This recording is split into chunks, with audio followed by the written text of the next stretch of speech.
Hello everyone and welcome back to the channel. Today we're going to be doing another Wiki3 video talking about the economy, kind of talking about how it works and the different approaches you can take to your economy, how you kind of analyze your economy and work out, okay, where's our money coming from, how do we make more money, all that kind of stuff.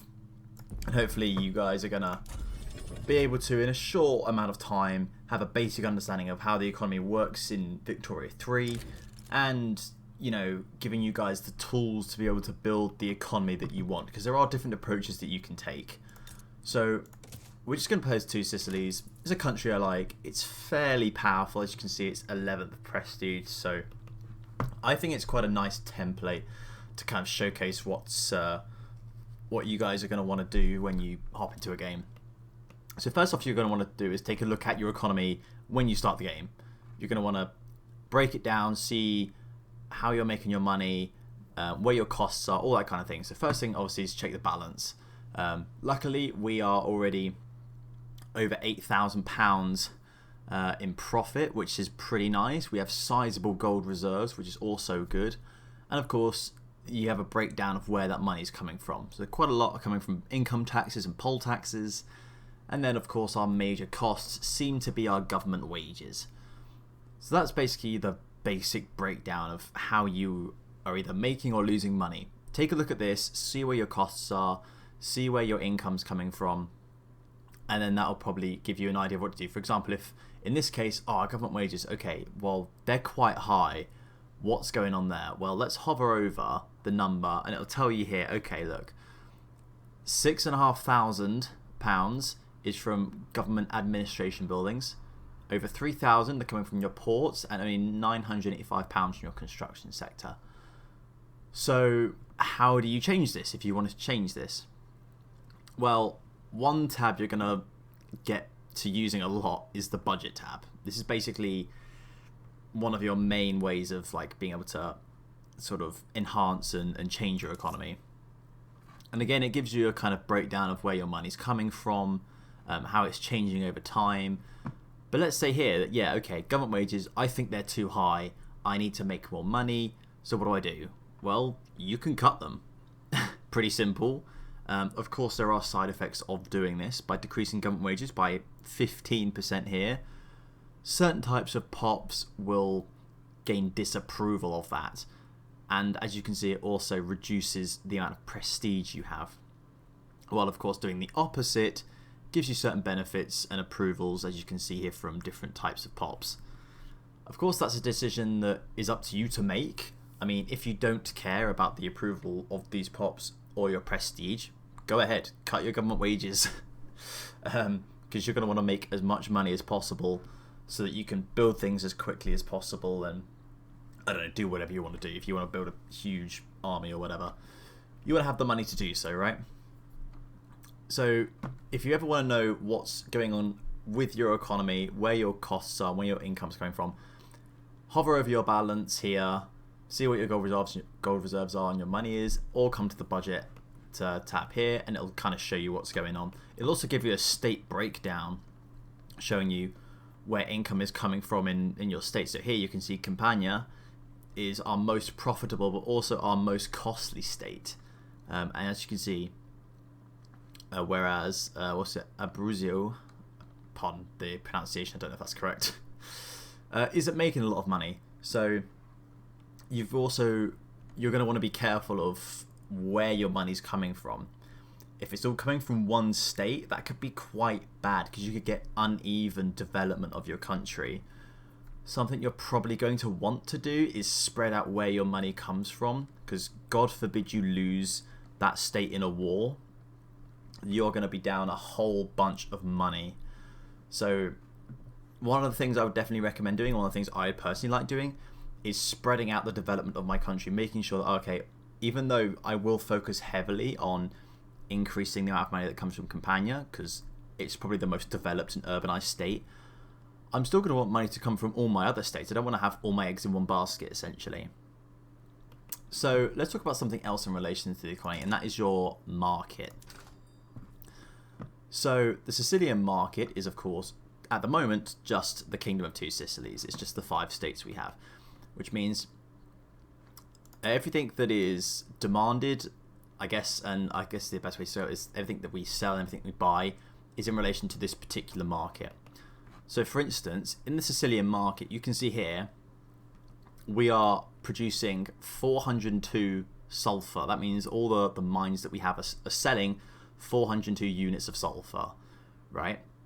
And in our domestic market, there's only demand for 289 units, which means there's a huge amount of excess, and as a result, you can see the market price is quite low. So what does this mean? Well, it means 2 things. One, anything that uses sulfur in its production is going to be cheaper, because if you're using sulfur to produce something else and sulfur is relatively cheap, then that good will also be comparatively cheaper to produce. And of course, it also means that to other people around the world, your sulfur is quite cheap, so they might want to import your sulfur because you've got so much, you can sell it at such a low price and still make a profit. They're going to buy your sulfur. Of course, there are different goods with, as you can see here, different balances, and you're going to want to keep an eye on which goods you have a positive balance of, you're making too much of essentially, and goods that you're not making enough of. So if we come here, you can see straight off the bat, grain is a huge issue that we have. Now we are producing 914 units, and again it gives you a nice little breakdown there showing you where it comes from, wheat farms and subsistence farms. And of course it also now shows you where your consumption is coming from. So your consumption is coming from your POPs, trade routes, and food industry. And of course this is all helping you get an idea of what to do. So in this particular case, having high grain prices is a problem, because it means that all POPs, particularly poorer POPs, are spending more and more money to buy grain. So what do you want to do? You want to reduce the price of grain as much as possible, pretty much, so that these POPs have more disposable income and they can buy other things like clothes, like furniture. And then of course you can then increase the production of those industries, and that's basically kind of how you make money, you know. So in this particular case, you have a few options. You could either try and produce more grain by building wheat farms. You could cut the amount of consumption of grain. So perhaps we could reduce the food industry's consumption, or get rid of our trade routes or something that are exporting grain, right? And that's one way there's multiple ways and approaches you could go about fixing things, but the main goods you're going to want to keep an eye on are sort of these ones here, sort of staple goods, particularly grain, and I'd say paper as well as wood are kind of like the main ones. Grain, of course, because everyone needs food, right? So having cheap grain means that these POPs have a higher standard of living because they're not spending as much money on grain. They're less likely to be radical. There's a whole bunch of knock-on effects, which is kind of what Victoria 3 is all about. It's they're trying to give us this economy simulator and give the option to player to choose, what kind of decisions to make in order to affect and change your economy. But the main ones you want to keep an eye on are grain, paper, because government administrations use paper, and in this particular case, where you saw with our costs, if a lot of it, for example here, goods for government wages, you can see 4.8k is going on paper. That's ridiculous. We need to produce or import more paper so that we can cut our costs. Another one to keep an eye on is wood, because when you start the game off, you'll probably start with this base wooden buildings construction method, which uses fabric and wood. Now, of course, if wood and fabric are both very cheap, it's going to be very cheap to build things. If it's very expensive, it's going to be very expensive to build things. And of course, you are going to want things to be as cheap to build as possible, so you can build as much of it as you can.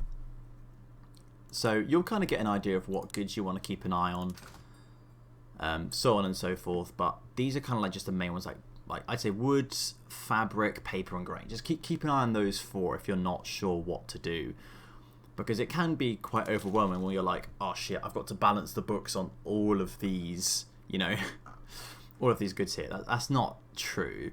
You know, I can happily live with, you know, my small arms production being a bit more expensive. You know, I'm not too fussed because our army's quite small at the moment, so it doesn't matter. It's up to you to make those decisions and make those choices. And then, of course, the last thing I'll talk about in this video is imports, which is in relation to the market. So as you saw here, we need more grain, desperately need more grain. So if I don't want to build more wheat farms, the alternative is, apart from cutting consumption, of course, the alternative is I import them. Now, let's check at the moment. Okay, so we are not currently importing grain. We are exporting grain. As you can see, 200 units are going to Tuscany. Now, I've got two options. You have these buttons up here, which allow you to sort of protect domestic supply. And that means that, from what I am aware, that if I do this, grain should start going to, there you go, it's reduced the amount of convoys. Grain should start going to my domestic market first and then to Tuscany. But that's not an ideal solution. We're still going to have loads of grain that we need. So, usually it'll come up here as a prompt, but perhaps because we don't have an outrageous deficit of grain, you can just come here to import new trade route, and then we shall do this one here. We're going to import 440 units of grain. It's going to cost us 143 convoys, and productivity kind of gives you an example of how much money you'll make from tariffs and how much employees will make from like the business of importing grain. So let's do that. We'll play time a little bit more, and then if we go back to our market, you can see the sell orders are now increasing and increasing, and the amount of grain we're getting from trade routes is increasing. It's gone to 440, 540, 900. Importing quite a lot of grain now. But as you can see, we now have a huge, ridiculous, you know, plus balance of grain. We're producing and importing way more grain than we need. As a result, the market price has gone way down. It's now very cheap for pops to buy grain. And as a result, this means that your standard of living will probably increase. I don't quite know how to show this off the top of my head, but we go to population, peasants, I guess. I'm not too familiar with where you can get, but there must be some way you can get a breakdown of it. But yeah, essentially, your standard of living should increase because those pops are now buying extremely cheap grain, which gives them more disposable income. They can now go buy other things like, you know, furniture, or clothes, or whatever they want. But yeah, that is a very, I think, quick, hopefully, and basic breakdown of the economy in Wiki 3. There's a lot to go into detail here, and there will be guides out there, without a doubt, that are going to be hours long. I just wanted to do like a quick breakdown to kind of give you the very basic knowledge so that you guys can dive into this system for yourself and work it out and practice getting used to the economy and how it works. And then, of course, giving you guys the knowledge to then, you know, have the tools yourself to change and, you know, improve your economy. But yeah, I hope you guys have enjoyed the video. Wiki 3 has obviously just come out, so this information might be obsolete depending on how updates are if you're watching this years in the future. But yeah, I hope you guys have enjoyed the video. Obviously, if you like the video, leave it a like. Of course, comment if I've missed anything, if there's anything you guys want to add. And then, yeah, make sure to subscribe and stick around. Hopefully, I'll be posting a lot more content in the future. But yeah, I hope you guys have enjoyed, and I'll see you in the next one.